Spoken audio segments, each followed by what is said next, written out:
Hello sports fans, welcome to Super Sports Central. Today, we're going to be going over my Week 8 college football predictions.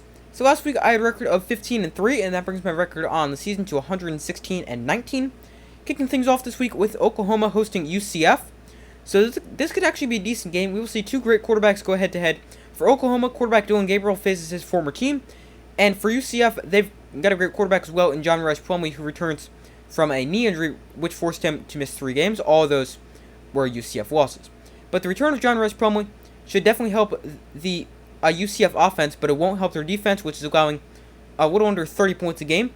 And they face Oklahoma, who's the 4th highest scoring offense in the country, scoring 45.2 points a game.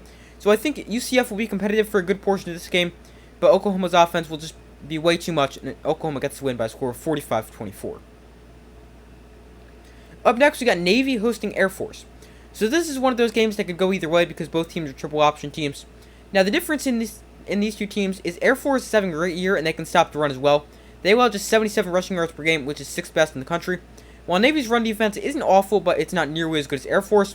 Air Force the better team. I have them improving to 7-0 on the season, winning their 3rd straight game over Navy, and winning by a score of 24-14.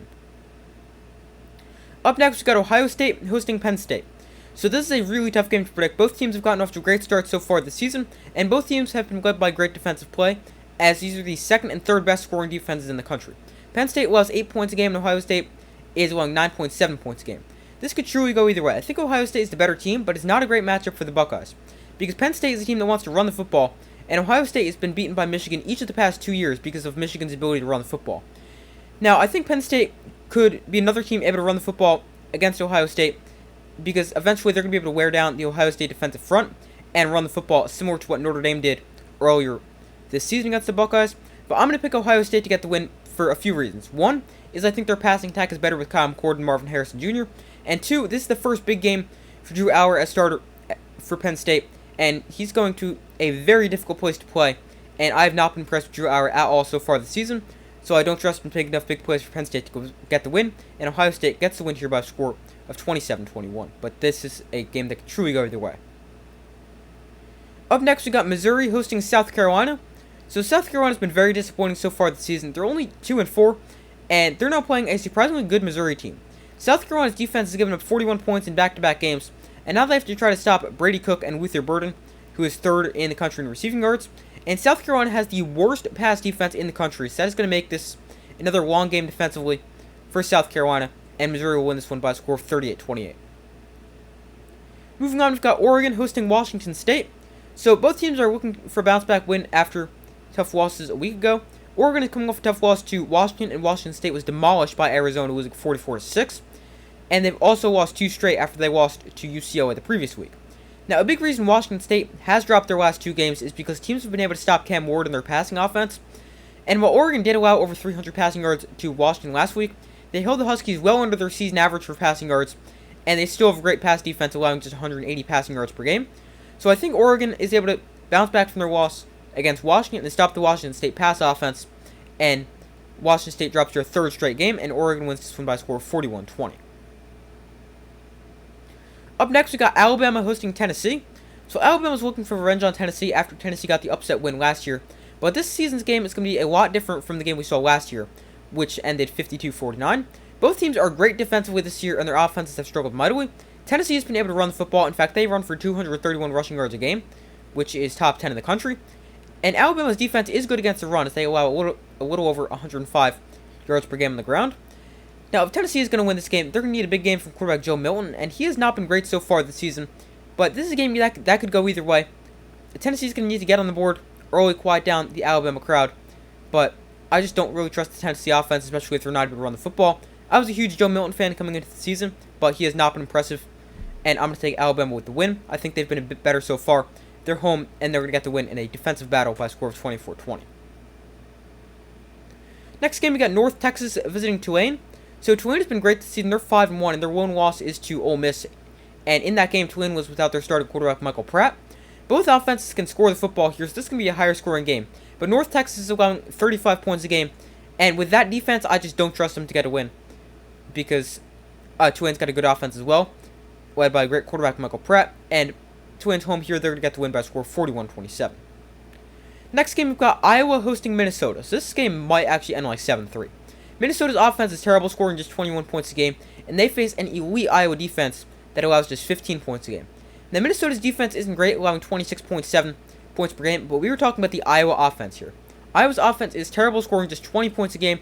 They're without their starting quarterback, Cade McNamara, and they also just lost their leading receiver in tight end Eric All to a knee injury. So I don't think this game actually ends 7-3, but this will be a very low-scoring game, and Iowa will get the win by a score of 20-6 because of their defense, and just because Iowa is the better team. Next game, we got Houston hosting Texas. So Texas is coming off a bye following their loss to Oklahoma, and Houston somehow beat West Virginia on a wild Hail Mary to end the game last week.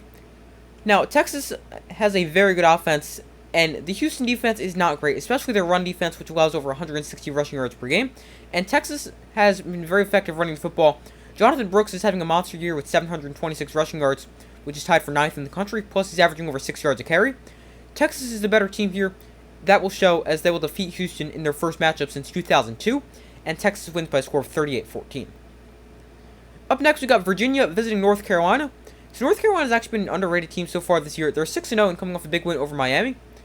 Now, they do need to avoid a letdown after a big win over Miami, but Virginia is a terrible team. They have just one win all season. That is over an FCS team in William and Mary. The Virginia defense is giving up 32 points a game, and that's going to be a nightmare against Drake May, Tez Walker, and a great North Carolina offense. North Carolina wins this one easily by a score of 45-10. Up next, we got Auburn hosting Ole Miss. So this is a game that could be closer than expected. Auburn isn't great, but they took Georgia down to the wire a few weeks ago, and their head coach Hugh Freeze gets a chance at his former team. Now, Ole Miss hasn't won at Auburn since 2015, but they're coming off a bye, and the Ole Miss offense, while they have been somewhat inconsistent so far this season, I think their offense is just very good, and they're going to be too much for Auburn to handle. 35-20, Ole Miss gets the win. Up next, we got Michigan State hosting Michigan. So Michigan's had some sign-stealing problems surrounding the team, but I don't really think that's going to affect them that much this week against a terrible Michigan State team. Michigan State is 2-4 and have wins over Richmond and Central Michigan. Michigan is just too good here. This might be closer than expected because of the sign-stealing problems around Michigan. That could be a distraction. Plus, it's a rivalry game, but I've got Michigan winning this one by a score of 31-7. Up next, we got Florida State hosting Duke. So this is a game that could be close, but this largely depends on the injury status of Duke quarterback Riley Leonard. Leonard is now 3 weeks removed from an ankle injury he suffered against Notre Dame. Now, Leonard didn't play last week in the win over NC State, and he has a game-time decision this week for Duke. But Duke is going to need Riley Leonard if they want to have any chance to beat Florida State. Duke's defense is great, but they can only do so much because they're going to need the Duke offense to score, and I just don't really trust the Duke offense that much without Riley Leonard. And I think eventually Florida State's offense is going to be too good. With or without Leonard, with Riley Leonard, I think Duke is able to keep up a bit more, but I think Florida State wins either way, and I've got them winning by a score of 34-24. Next game, we got Army at LSU. So Army's another triple option team. They're only scoring about 24 points a game. Now, I know triple option teams aren't the most high-scoring teams, but they will need to put up a ton of points to keep up with Jaden Daniels and an insane LSU offense. The Army defense is solid, but the LSU offense is just going to be way too much for the Army defense to stop or for the Army offense to keep up with. So LSU wins this one easily by a score of 42-20. Up next, we got Utah visiting USC. So we will have a live watch party for this game starting about 8 p.m. Eastern Time, or a couple minutes before kickoff, so I hope to see you guys there. But this is another tough game to predict. USC is coming off a terrible loss to Notre Dame, where their offense was completely shut down by a great defense. They now face another great defense, as Utah allows just 12 points a game. But Utah might be without quarterback Cam Rising once again, as he is yet to play this season, after suffering a torn ACL in the Rose Bowl. But Utah's been able to get to this point without Cam Rising because of their defense, and I think they could beat USC because of their defense. But I think USC's offense will have a bounce-back game, and USC's offense will do just enough to get a win, even against a really good Utah defense, and USC wins this one by a score of 31-24. But this is a game I could truly see going either way. Next game, we got Arizona State visiting Washington. So Washington needs to avoid a letdown after a huge win over Oregon last week. But Arizona State is a team that's not very good, but they did get the upset win over the Huskies last season. But this is a different Washington team. Washington's offense is special. They know what happened last year, and I don't think they're going to let that happen again. Washington wins big, even if they start off slow. Huskies win 49-17. And our final game, we've got Stanford hosting UCLA. So Stanford's coming off a huge comeback win over Colorado last week, and then they'll face a UCLA team that has been pretty good. Their defense is elite and will completely shut down the Stanford offense. Then offensively for the Bruins, true freshman quarterback Dante Moore should have a good opportunity to have a pretty big game, as Stanford's allowing over 300 passing yards a game, and I've got UCLA easily getting the win here by a score of 31-3. But those are my Week 8 college football predictions. Thank you guys for watching. Make sure to like, subscribe, comment, turn on notifications so you don't miss any upcoming videos. I do my best to post as often as possible. Make sure to check out the community tab of my channel, where you guys can make sure to vote on who you think will win this week's games, some of this week's big games. But thank you guys for watching. Make sure to like, subscribe, comment, turn on notifications. I do my best to post as often as possible, and I will see you in the next video.